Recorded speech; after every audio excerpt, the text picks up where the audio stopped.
Well, good morning, good morning, good morning, good morning, good morning to you, one and all. We are grateful and thankful for you. We moved it up like 15 minutes so that we could get on this Zoom chat that has great significance to it. So, for that, we bless the name of the Lord, whether you are able to watch it live or whether you get to watch it later. Charlesetta, how are you? Praying that all is well with you and family. Tell hubby we said hello. Don't be working too hard. Don't stress yourself. so, oh,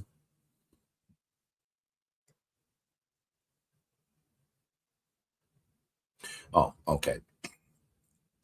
Just looking at stuff that just came through. I don't know why it's, oh, there it is. Okay. Attached is the agenda for today's meeting. Boy, I tell you. If it ain't one thing, it's another. Okay. Bernice, how are you? Stephanie, praying that all is well with you and that all is what's happening. What's happening? Okay, here we go. All is good. And we're grateful and thankful to God for each of you being here and sharing. Okay. And let me go ahead and print this out real quick. All of the other stuff I ain't trying to print. Yes. I'll just, okay, this is cute. There we go. And only need, yeah, there we go, one page. And so we are grateful to God for you. That's telling you there's all of these pieces and multiplicity of things that are going on. That's just absolutely unbelievable. But hey, to God be the glory. Okay. So Kathy, Katrina, Debbie. Oh, there's a house that's engulfed in fire in Girard. Want to pray that there's no injuries taking place there. Deborah, Cora, I want to thank y'all for being able to make that adjustment. I appreciate it. Sharon, bless your house, bless your house, bless your house. And so we're thankful, Timothy. Thank you for being here and being a part of what the Lord is doing. Minister Sarah, thank you so much for being with us on today. Sister Rains, bless your heart. Thank you. Pray you are staying well and warm in DC. Okay. Daryl Jones, how are you, sir? Good to have you with us on today. And so, do as some have done, please share. How is Legend? He's in daycare. He FaceTimed me this morning, being himself, just clowning and cutting up. Next thing I know, I get the notification he in daycare. So his mother must have got called into work. And so, bless the Lord, bless his holy name that she got called into work. Okay. Anne, how are you? Um, so we're just grateful and thankful for each and every one of you. Okay. Yeah, because at first I kept saying, oh, I can't do it. I got this major Zoom chat coming up at 11. I said, no, let me just go ahead and talk to my peeps and have a conversation with y'all and then go from there. Okay. So I am thankful that you were able to sacrifice that 15 minutes. Let me go ahead and get started. I think it's important because I have to get to the point that I recognize that my sufficiency is not in external things or external stimuli or external relationships, but that everything that I need to accomplish whatever needs to be done in life is already in me. God has all, listen, God is so powerful and so insightful upon his creation that he provides everything that we need before we even know we need it. It is there. Okay. And we're grateful to God for that. The problem is many times we don't see it because we haven't taken the time out to discover it. Thank you, Janice, for letting us know that us is rolling like we should. Appreciate that. It's so important because you can't claim what you don't know. You can't walk in what you don't know. Um, I'm getting in trouble for this, but that's the importance of education. And when I say education, I didn't say, college or anything like that. Hey, Linda, how are you, dear? I said that's the importance of education. In order for you to do something, you got to know something. And in order for you to know something, you've got to explore those persons or be in contact with someone who has what you need to do better, to accomplish more, and to be everything that, from an academic point of view, that you need to be. And so it's the same way in our walk with God. It's the same way in our relationship with him. That's what we've got to come to terms with. That's what we have to recognize and to embrace, is that in order for me to be what God would have me to be, Minister Sarah Chaplain Hearns, I have to know more than the morning hymn. I have to know more than the passage of scripture being read. I have to know more than a recited prayer that is recited over and over again, because for whatever reason, we're not able to pray anything outside of what we have been accustomed to. And so what we have to see, Thea, bless your heart, is that in the midst of all of this, John, what is happening, sir? Honolulu, we trying to get there, but they're giving us a hard time. I'll let you know if we make it over there or not. Linda Brown, Tom, bless your heart. And so, how do I deal with that? I got to train myself. I watched, hey, William, how are you, sir? Good to see you. I watched, I cannot think of her name, but she is the first African American who has won a gold medal in whatever skating event that she is in. I'm like, look at here. And we got other people who feel that we're dumb and stupid and ignorant. But the problem is, when you know who you are, when you train yourself to be better. Daryl, how are you, sir? When you train yourself to be better, because as African Americans, we got to be 15 times better than most white people anyway. That's okay. Listen to what I'm saying. That's okay. Why is it okay? Because I know who I am. I know what's inside of me. I know what I've been taught. I know what has been developed. And it's the same thing in our walk with the Lord. I got to talk about 1 Timothy chapter 6, verses 10 and 11, because I think this is overwhelmingly important. Hey, Debbie, how are you? This is overwhelmingly important for us to see. It says the love of money is the root of all sorts of evil.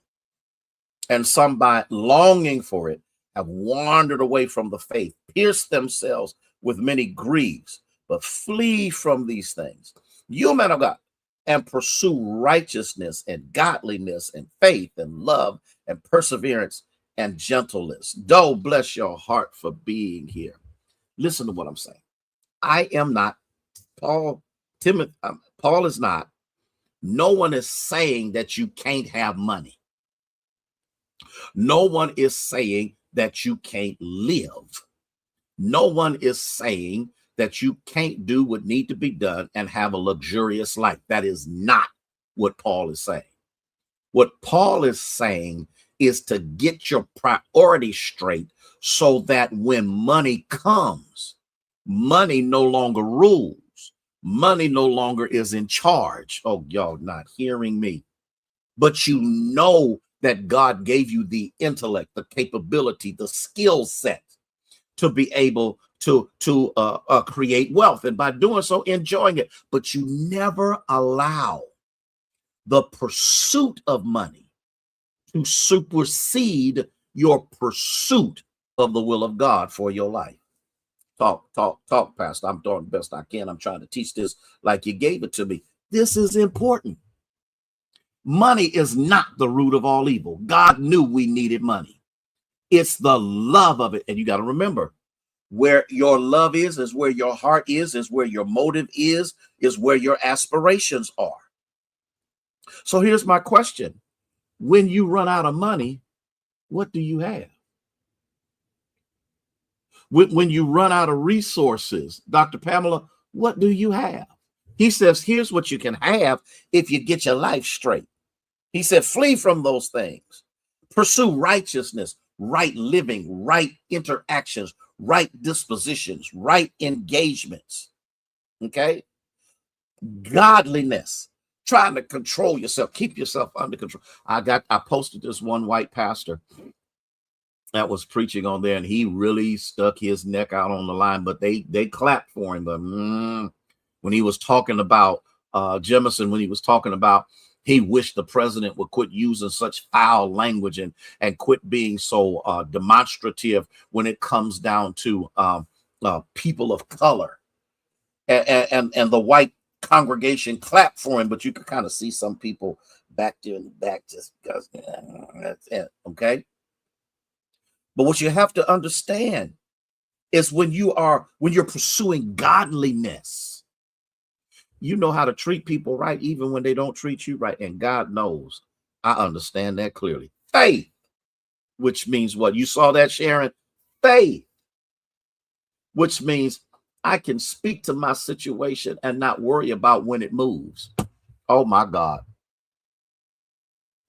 I can speak to my situation and not worry about when it moves. Why? Because faith says, Dr. James, faith says that I believe even when I can't see, experience, or sense it. Faith says that I walk by it and not by sight. Love, that's your motive, because what you love is what you do. Who you love is who you are with. How you love is what you do. This is what you do, okay? Perseverance, which means what? When the winds of madness are blowing against you, you still say it is well with it's the Lord's doing and it's marvelous in my eyes.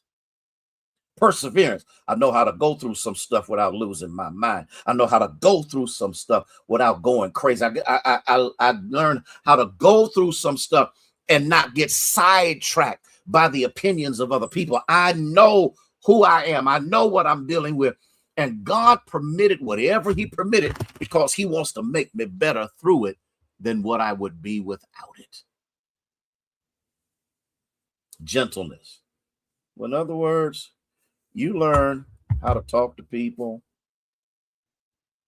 in the way you should talk to people and not expect people to talk to you. I'm gonna tell y'all something, and I got to get out of here because I got to get on this other Zoom chat. I'm at the dealership for the past Monday and Tuesday. Both of my cars are serviced in Mentor, Ohio, which is about an hour drive from here. And so I'm sitting up there. I'm working on some stuff, state stuff, got to get done, blah, blah, blah, blah. I'm sitting there. Now, you know, people don't always talk to you because of what you look like. I had on a heavy coat. Barbara, I had on a heavy coat. I had on a hoodie. But I've got my computer. I got my laptop. I got my things, and I'm doing stuff. And all of a sudden, this white woman breaks out in a conversation. Now, there's a chair between us, and God knows I was not moving any closer to her. But from that distance, she found out something, that it ain't just white kids that are intelligent. Let me tell you something. Yeah, I had on a hoodie. It was cold. Shoot, it was cold. And my appointment was 8 o'clock in the morning. So that tells you I got up at 5. And then yesterday I got up at 4 because I had to take my SUV up there and there's stuff that they needed to do to it. You got to do what you got to do. You got to maintain your vehicle, because if you don't, you nullify your warranties. And so she's talking to me and she's telling me about how intelligent her son is, blah, blah, blah, blah, blah, blah, blah, blah. And I start talking about Legend. I start talking about his intelligence. And the next thing you know, I'm saying, well, you know, I got in this drum set. I got him. Well, she says, well, how much was the drum set, if you don't mind? I said, here, hold on. Let me look it up for you. Here's what it is. And then she showed me a picture of her grandson and what he's doing. I showed her a picture of Legend reading to his little sister, who is 6 months old. Y'all listen to me, listen. And she was like, oh my God, that is so precious. You know why? I got just as much doggone intelligence in my family as you do. And what she found out was, all black folk ain't stupid. All black folk ain't gangsters. First of all, we up there, she told me how she paid cash for her car. Her car is $60,000. She paid cash for it. And I'm sitting up there like, that's nice. I'm glad to hear that. And she got to talking about, you know, she's had Mercedes on it, how the Mercedes dealer and how upset she was with them because this is a luxury car. Both of them are luxury cars. And Laverne, I kept talking and I kept talking. And the next thing you know, this is what she said to me. She said, if I don't get to say this to you when they call me to get my car, I really enjoyed talking to you and having a conversation with you. And I said, you know what? I appreciate you taking up the time to be bothered with me and my crazy self. Now listen to what I'm saying. Listen to what I'm saying. I want you to hear this.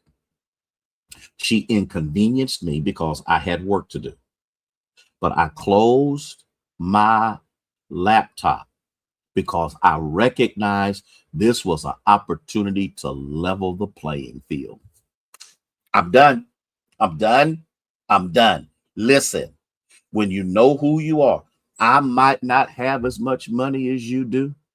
I may not be able to pay cash for my car, but my credit score is just as good as yours.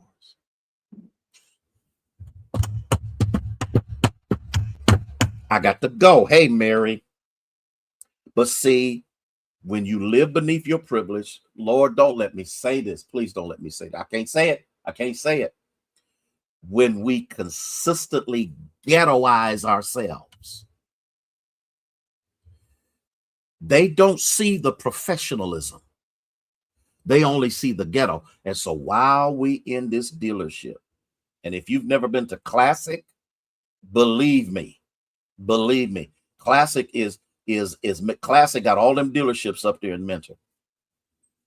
And then the next thing you know, other white people who didn't speak to me on Monday was talking to me on Tuesday, because all of a sudden it's like, this Negro got 2 cars. So I guess we need to treat him as our equal, at least by saying, hey, I got to go. I got to get on this other chat. Listen, y'all, I don't care if you black. Say it out loud. I'm black and I'm proud. I'm intelligent. I'm competent. But more than anything else, I'm in Christ Jesus. I gotta go. Because see, I done got fired up now. I done got on this meeting and said the wrong thing. Love y'all with the love of Jesus, who is the Christ. Be careful out there because it's getting colder. I will talk to you later. 6:30 tonight, we will have our midweek worship. I'll be in Columbus, but I'll be able to do this from the room where we are.